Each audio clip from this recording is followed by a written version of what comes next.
தமிழக அரசியலும். 100 ஆண்டுகளை தாண்டியும் மறைஞ்சு 50 வருஷத்துக்கு பிறகும் கூட தமிழ்நாட்டில் தவிர்க்க முடியாத சக்தியா இருக்கிறாரு பெரியார்.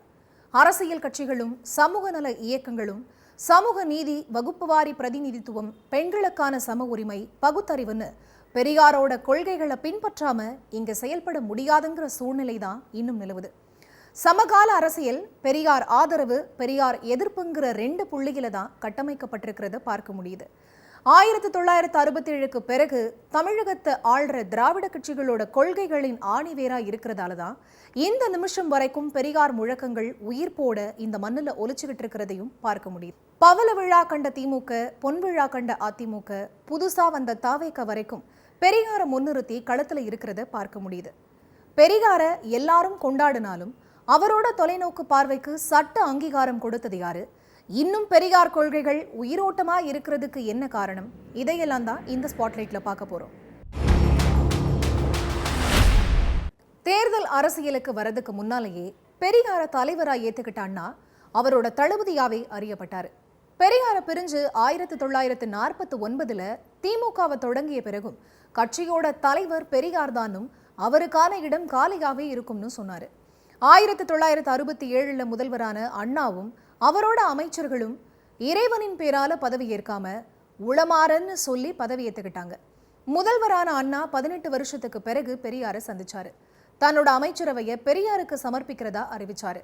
அண்ணா மறைவுக்கு பிறகு 1969ல ஆட்சி பொறுப்பேற்ற கருணாநிதியோ பெரியாரை தலைவராகவும் கொள்கை வழிகாட்டியாகவும் பகுத்தறிவு பகலவனும் போற்றுனதோட பகுத்தறிவு பிரச்சாரத்தை மேடைகள்ல முன்னெடுத்தாரு. பெரியாரோட கொள்கைகளுக்கு சட்ட அங்கீகாரம் கொடுத்து சட்டமாக்கி சாதனையும் படைச்சாரு கருணாநிதி. கருணாநிதியோட முரண்பட்டு 1972ல கட்சி தொடங்கின எம்ஜிஆரும் பெரியாரோட கொள்கை முழக்கமான திராவிட சிந்தனையின் நீட்சியா அண்ணா திராவிட முன்னேற்ற கழகத்தை தொடங்கி ஆட்சிக்கு வந்ததும் பெரியார் நூற்றாண்டை சிறப்பா கொண்டாடினாரு. திமுக எதிர்ப்பு அதிமுகவோட அடிநாதமாயிருந்தாலும் பெரியாரோட நூற்றாண்டு முழக்கமான பெண்கள் சம உரிமைக்கான செயல் வடிவம் அதிமுக ஆட்சி காலங்கள்ல ஜானகி எம்ஜிஆரும் ஜெயலலிதாவும் முதல்வர்களானப்போ கிடைச்சதையும் பார்க்க வேண்டியிருக்கு. தற்போது முதலமைச்சராகவும் திமுக தலைவராகவும் இருக்கிற மு.க.ஸ்டாலினும் தன்னோட ஒவ்வொரு செயல்பாடுகளையும் பெரியார் கொள்கைகளின் அடிப்படையிலேயே நடத்துறதையும் செயல்படுத்துறதையும் பார்க்க முடியுது. பெரியார் கொள்கைகளை தமிழ்நாட்டோடு நிறுத்தாம உலகளவில் கொண்டு சேர்க்கிற வகையில ஆக்ஸ்போர்ட் பல்கலைக்கழகங்கள் மாதிரியான இடங்கள்ல பெரியாரோட படைப்புகளை வெளியிடவும் விவாதிக்கவும் வழி ஏற்படுத்தியிருக்காரு. இப்ப புதுசா அரசியலுக்கு வந்த விஜயும் தன்னோட கொள்கை தலைவரா பெரியாரை அறிவிச்சிருக்காரு. இன்னொரு பக்கம் பாஜக, நாம் தமிழர் கட்சிகளோட பெரியார் எதிர்ப்பும் பெரியாரை பத்தி பேச வச்சிருக்கிற கட்டாயத்தையும் கவனிக்க வேண்டியிருக்கு.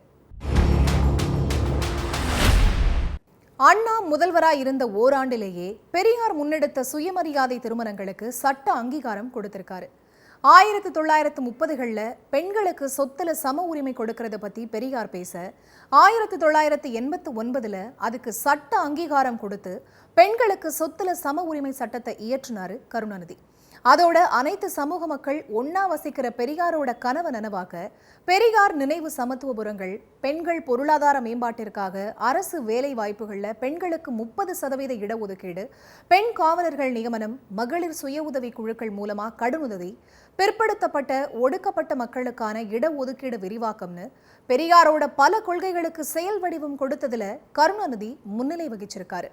எம்ஜிஆரும் தன்னோட ஆட்சி காலத்துல கோவை மாவட்டத்துல இருந்த ஈரோட்டை பிரிச்சு பெரியார் மாவட்டம்னு பேர் சூட்டி பகுத்தறிவு சிந்தனைகளை மாநிலம் முழுக்க கொண்டு சேர்க்க நினைவு தூண்களை எழுப்பி அதுல பெரியாரின் வாசகங்களை பொறிச்சாரு. தீண்டாமைக்கு எதிராக கேரளாவில் வைக்கம்ங்கிற ஊர்ல 1922ல பெரியார் போராடின இடத்தை கேரள அரசு கிட்ட இருந்து வாங்கி அங்க பெரியார் நினைவிடம் அமைச்சாரு. ஜெயலலிதா அனைத்து மகளிர் காவல் நிலையங்களை உருவாக்கி பெரியார் கொள்கைகளுக்கு மேலும் செயல் வடிவம் கொடுத்தாங்க. தற்போது முதலமைச்சராக இருக்கிற ஸ்டாலினும் மகளிர் விடியல் பயண திட்டம், மகளிர் உரிமை தொகை திட்டம், தாயுமானவர் திட்டம், நான் முதல்வர் திட்டம்னு சமூக நீதி, மகளிர் சம உரிமை சார்ந்த பெரியாரிய கொள்கைகளை முன்னிறுத்தியே திட்டங்களை வடிவமைச்சு செயல்படுத்துறதும் கவனம் பெற்றிருக்கு. பெரியாரோட கொள்கைகள் தமிழ்நாட்டை ஆழமா மாத்தி இருக்கிறத பல வழிகளில் பார்க்க முடியுது. சாதி ஒழிப்பு, சமூக நீதி, பெண்கள் விடுதலை, பகுத்தறிவுன்னு அவரோட கொள்கைகள் தமிழக சமூக கட்டமைப்புல பெரும் தாக்கத்தை ஏற்படுத்தியிருக்கு. சுயமரியாதை திருமணங்கள், பெண்கள் உரிமைக்கான சட்டங்கள், கல்வி வளர்ச்சிக்கு வழி ஏற்படுத்தி திராவிட அரசியலுக்கும் நவீன தமிழக உருவாக்கத்துக்கும் பெரியார் போட்ட அஸ்திவாரத்துல தான் தமிழ்நாடு இருக்குன்னு வைக்கப்படுற வாதங்களை புறம் தள்ள முடியாது. சுருக்கமா பெரியாரோட கொள்கைகள் தமிழ்நாட்டோட சமூக அரசியல் பண்பாட்டு தளங்கள்ல புரட்சிகரமான மாற்றங்களை ஏற்படுத்தி இருக்குங்கிறத பார்க்க முடியுது. பெரியார் கொள்கைகளை பத்தி விரிவா ஆய்வு செஞ்சிருக்கிற வரலாற்று பேராசிரியரான சுனில் கில்லானி, புரட்சிகர கொள்கைகள்ல உறுதியோடு நின்ன முரட்டு மனிதரான பெரியார் மாதிரியான ஆளுமைகள் இந்தியாவோட மற்ற பகுதிகளிலையும் பிறந்திருந்தா இந்திய பெண்கள் இன்னும் பல உச்சங்களை தொட்டிருப்பாங்கன்னு குறிப்பிட்டது இந்த நேரத்துல கவனம் பெற்றிருக்கு.